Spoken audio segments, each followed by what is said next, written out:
तो hi everyone, कैसे हैं आप सब। आप सभी का एक बहुत ही बेहतरीन वीडियो में स्वागत है जिसमें हम छंद को पढ़ने वाले हैं। वही छंद जो हिंदी का सबसे कठिन या सबसे टफ चैप्टर माना जाता है, हम आज उसको इतने आसान तरीके से, इतनी आसान भाषा में समझेंगे कि आज के बाद छंद से एग्जाम में एक भी क्वेश्चन जो है आपका गलत नहीं होगा। ठीक है, तो वीडियो को एंड तक जरूर देखिएगा। और चलिए आगे बढ़ते हैं और समझते हैं कि छंद क्या होता है।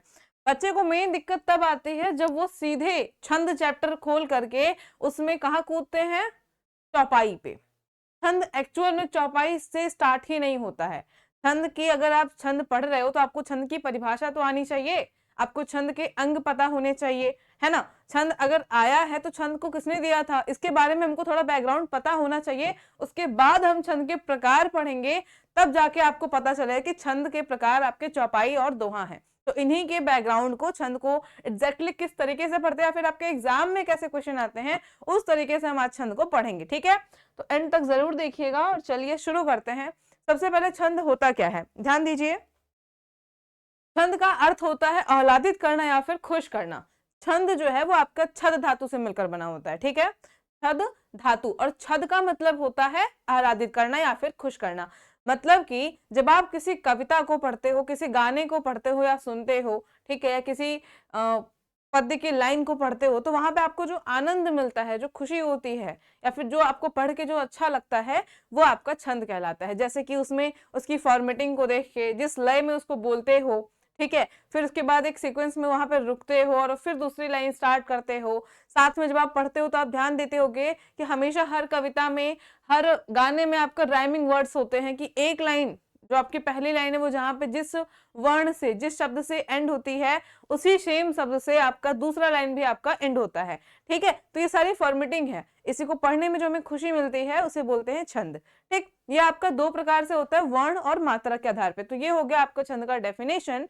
आपसे पूछ सकता है कि छंद का अर्थ क्या होता है, तो छंद का अर्थ आह्लादित करना या फिर खुश करना। ठीक है, सबसे पहले छंद के अगर हम बात करें, आदि प्रणेता कौन है या फिर छंद के जनक कौन है, तो आचार्य पिंगल ऋषि। ठीक है, आचार्य पिंगल जो है वो आपके छंद के जनक हैं। इसीलिए हम कभी कभी छंद को पिंगल नाम से भी जानते हैं। अभी आपको नहीं पूछेगा, और अगर पूछे तो आप ध्यान दीजिएगा कि पिंगल ऋषि ने दिया था, इसलिए छंद का दूसरा नाम पिंगल भी है। ठीक, आइए, तो ये हो गया कि इनके जनक कौन है, पिंगल ऋषि। ये भी ध्यान दीजिएगा, आपके एग्जाम में क्वेश्चन यहाँ से पूछा जाता है। एंड द थर्ड क्वेश्चन, कि छंद का उल्लेख कहाँ मिलता है, किस जगह हम छंद को देखते हैं। जैसे अगर हम रस की बात करते हैं तो नाट्य शास्त्र बुक थी जहां पे रसों का वर्णन था, लेकिन यहाँ पे अगर हम छंद को देखेंगे तो छंद आपका कहाँ पे मिलता है, ऋग्वेद में। वही वेद जो वेदों में सबसे पुराना है और जिस वेद से गायत्री मंत्र मिला था। आई होप कि आपको क्लियर होगा, है ना। ऋग्वेद से ही आप यहाँ पे रिकॉल कर सकते हो कि इसी ऋग्वेद से आपको गायत्री मंत्र भी मिलता है। ठीक है बेटा, तो यहां से आपका 3 क्वेश्चन जो है डन हो गया, जो आपके एग्जाम में आता है। और बहुत बच्चों को ये चीज पता नहीं होती कि छंद होता क्या है, किसने दिया और इसके जनक कौन है, या फिर ये किस बुक में मिलती है। इसके बाद में छंद के कुछ अंग होते हैं, जिन अंगों से छंद बनता है, या फिर हम बात करें हर एक कविता में, हर एक गाने में, या फिर जो भी पंक्तियां होती हैं हर में आपका ये अंग छंद के होते ही होते हैं। जैसे एक एग्जाम्पल हम यहाँ पे लेकर के आए हैं, इस एग्जाम्पल में हम देखेंगे कि छंद के अंग किस तरीके से यहाँ पे उपस्थित हैं। ठीक है, चलिए सबसे पहले हम बात करेंगे छंद के अंग में आपके टोटल 7 प्रकार होते हैं। पहला होता है चरण। ठीक, चरण क्या होता है, जो लाइन होती है ना, जो क्रम होता है या फिर जो लाइन होती है उसे ही चरण बोलते हैं, जो पंक्ति होती है। तो यहाँ पे अगर हम देखेंगे तो 4 चरण हैं। ठीक, 1 2 3 4, इन्हीं को हम चरण बोलते हैं। कितनी पंक्तियां हैं, इन्हीं को हम चरण बोलते हैं। आपके एग्जाम में क्वेश्चन सीधे एग्जाम्पल के फॉर्म में भी ना पूछ करके आपसे ये भी पूछता है कि इनमें, या फिर हम बात कर ले फॉर एग्जाम्पल चौपाई छंद में कितने चरण होते हैं, चरण वाइज भी आपको क्वेश्चन पूछता है। तो ध्यान दीजिए कि मैक्सिमम में आपको, अगर हम बात करें मैक्सिमम की, तो वहां पे आपका हर जगह 4 चरण होते ही होते हैं। ठीक है, कुछ में आपके 6 होते हैं और कुछ में 2 पंक्ति, तो आपके 2 पंक्तियां होती हैं और 2 पंक्तियों के अंदर 4 चरण होते हैं। ठीक, चरण हो गया। संख्या, क्योंकि हम यहाँ पे छंद को मात्राओं और वर्णों के आधार पे बताते हैं, या तो मात्रा को गिन के बताएंगे कि ये आपका कौन सा छंद है, या तो उस छंद के वर्ण को गिन के बताएंगे कि ये कौन सा आपका छंद है। ठीक है, तो संख्या, उन्हीं को जब हम गिनते हैं तो वो संख्या आपकी कहलाती है। फिर मात्रा, तो मात्रा यहाँ पे आपकी दो प्रकार की होती है, लघु और गुरु। इन्हीं लघु गुरु को हम देखते हैं तो बताते हैं कि ये हमारा कौन से प्रकार का छंद होगा। ठीक, फिर इसके बाद में आपका आता है क्रम। तो किस क्रम में मात्राएं लगी हुई हैं वो क्रम होता है।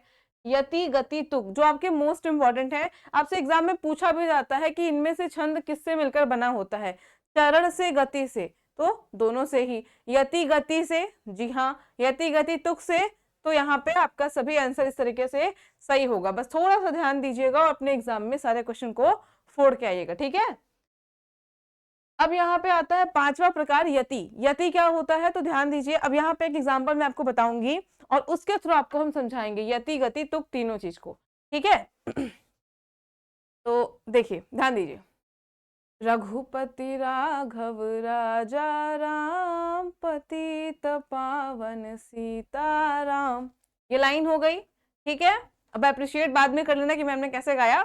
अब ध्यान दो, देखो यहाँ पे जब मैंने आपको बोला था, पहली लाइन मैंने बोली रघुपति राघव राजा राम, थोड़ा सा रुके, 1 से 2 सेकंड के लिए हम जो रुके, इसी रुकने को, इसी ठहराव को हम क्या बोलते हैं, यति बोलते हैं।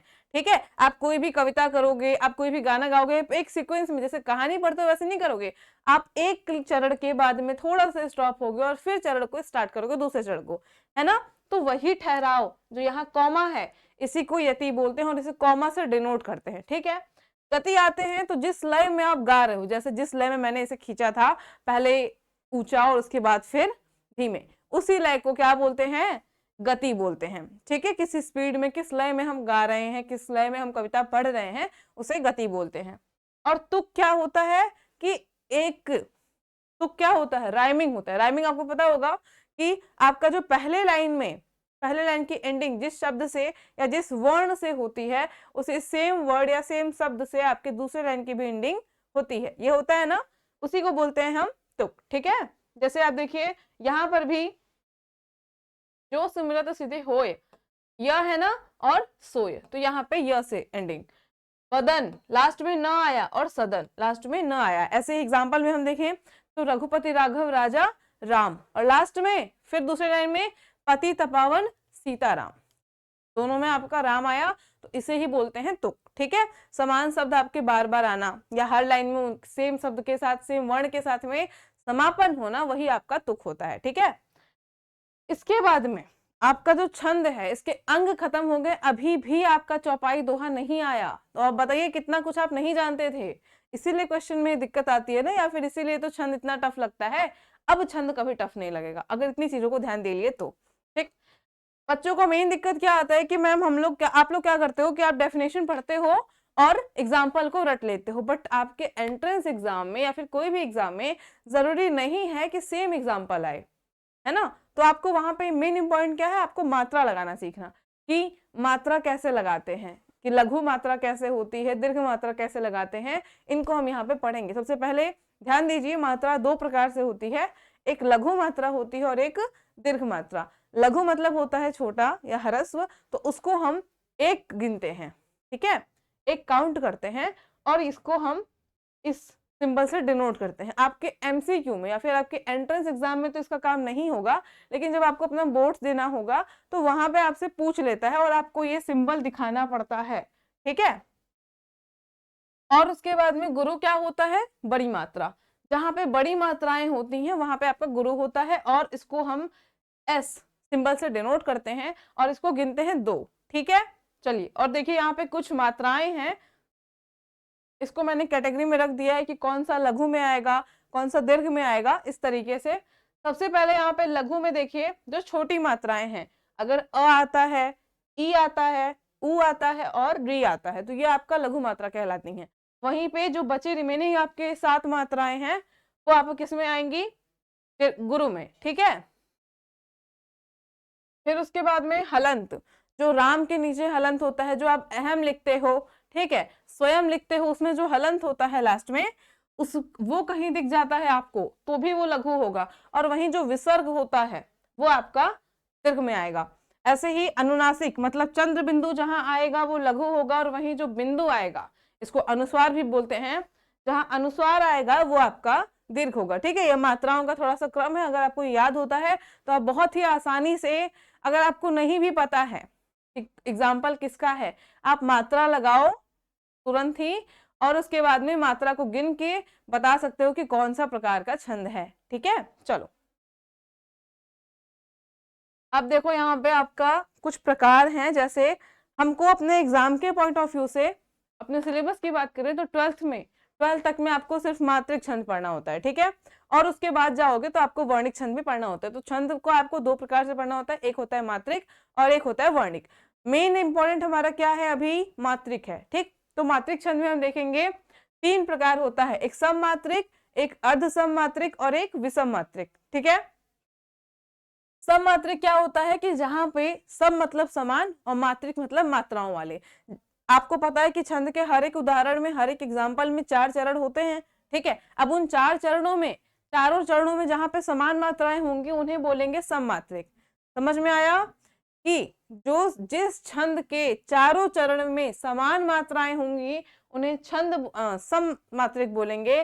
फॉर एग्जाम्पल चौपाई, आपने डेफिनेशन पढ़ी होगी कि चौपाई के प्रत्येक चरण में 16 मात्राएं होती हैं, इसलिए इसे हम एक सम मात्रिक छंद भी कहते हैं। ठीक है, तो आपके 2 एग्जाम्पल हैं चौपाई और रोला, इसके प्रत्येक चरण में 16 मात्राएं होती हैं। ठीक, और रोला में प्रत्येक चरण में 24 मात्राएं होती हैं। अभी मैंने आपको मात्रा लगाना बताया है कि आप कैसे मात्रा लगाओगे, तो आप यहाँ पे गिनिए और देखिए कि क्या जैसे मैम ने बताया है उस तरीके से यहाँ पे 16 मात्रा आ रही है, क्या यहाँ पे हमारा 16 मात्रा आ रहा है। ठीक है, ऐसे ही क्या इसमें 24 मात्रा आ रही है, क्या इसमें 24 मात्रा आ रही है। ठीक, अब इसके बाद में अर्ध सम मात्रिक क्या होता है, तो अर्ध सम मात्रिक को समझिए, जहां पे अर्ध सम मात्रिक मतलब आधी समान मात्राएं, जिस छंद के आधे चरणों में समान मात्राएं होती हैं और आधे चरणों में समान मात्राएं, वो आपका अर्ध सम मात्रिक कहलाता है। इसके एग्जाम्पल है सोठा और दोहा।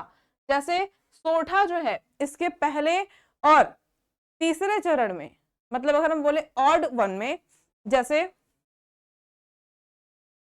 पहले और तीसरे चरण में कितनी मात्राएं, 11 मात्राएं, और दूसरे और चौथे चरण में 13 मात्राएं, वो होता है सोठा। ठीक, क्योंकि इसके 2 चरणों में 11 समान है और 2 चरणों में समान, तो इसे हम बोलेंगे अर्ध सम मात्रिक। दोहा में क्या होता है, इसके पहले और तीसरे चरण में 13 मात्राएं और वहीं दूसरे और चौथे चरण में 11 मात्राएं होती हैं, इसे हम बोलते हैं दोहा। ठीक है, और एक और क्वेश्चन आपको यहां से पूछा जाता है कि शिल्पगत आधार पे दोहे का उल्टा छंद कौन सा है, तो वो होता है सोठा। आप यहाँ पे देख सकते हो कि इसका दूसरा चौथा में 11 है तो इसके पहले तीसरे में 11 है, इसके पहले तीसरे में 13 है तो इसके दूसरे चौथे में 13 है। ठीक है, तो शिल्पगत आधार पे दोहे का उल्टा छंद कौन सा होगा, सोठा होगा। ये क्वेश्चन आपके एग्जाम में पूछता है और बच्चे कंफ्यूज हो जाते हैं, तो अब हमारे बच्चे जो है वो कंफ्यूज नहीं होंगे। तो बताइए ये हो गया अर्ध सम मात्रिक। और लास्ट टाइप हमारा आता है विषम मात्रिक, जो कि है आपका कुंडलिया। विषम मात्रिक क्या होता है, जिसमें कोई सीक्वेंस नहीं होता, जिसमें कोई एक फॉर्मेट को ये फॉलो नहीं करता है कि समान मात्रा होगी कि आधे में समान मात्रा होगी। इसमें स्टार्टिंग में कुछ मात्राएं होंगी, बाद में फिर अलग मात्राएं वो करेंगी। ठीक है, तो यहाँ पे आपका समान मात्राएं नहीं होती हैं।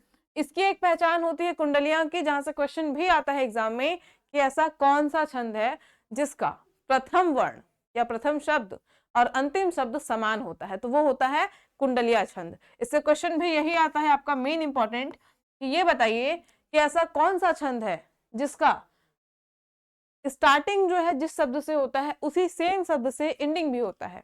ठीक है, तो यहाँ पे देखिए हरे भरे हों, हरे भरे हों, मिला ना। तो ये चीज आपकी हो गई यहाँ पे विषम मात्रिक, अर्ध सम मात्रिक, सम मात्रिक। आपको मात्राओं की संख्या पता होना चाहिए, आपसे एग्जाम में एग्जाम्पल पूछता है। ठीक है, उसके बाद में मात्रा भी पूछता है कि चौपाई छंद में कितनी मात्राएं हैं, तो आपको पता होना चाहिए 16 मात्रा। रोला में 24 मात्रा, कुंडलिया में मात्रा नहीं पूछता, सोठा में 11 और 13 के रेशियो पे, और दोहा में 13 और 11। ठीक है, इसके अलावा जो मैंने आपको वो दोनों स्पेशली बताया है वो आपके लिए, आई थिंक कि आप लोग वीडियो को एंड तक देखे होंगे, आई होप। और अगर जो भी बच्चा देखे होगा उसके लिए अब छंद बिल्कुल इजी हो गया होगा, अब उसको छंद में कोई दिक्कत नहीं होगी। इससे रिलेटेड और भी कोई वीडियो आपको चाहिए तो आप बिल्कुल कमेंट बॉक्स में उसको बता सकते हो कि आपको नेक्स्ट वीडियो किस टॉपिक पे चाहिए। और वीडियो हेल्पफुल रही होगी तो जरूर एक बार कमेंट करिएगा, अपनी प्रतिक्रिया दीजिएगा और साथ में लाइक करना ना भूलें। Thank you so much.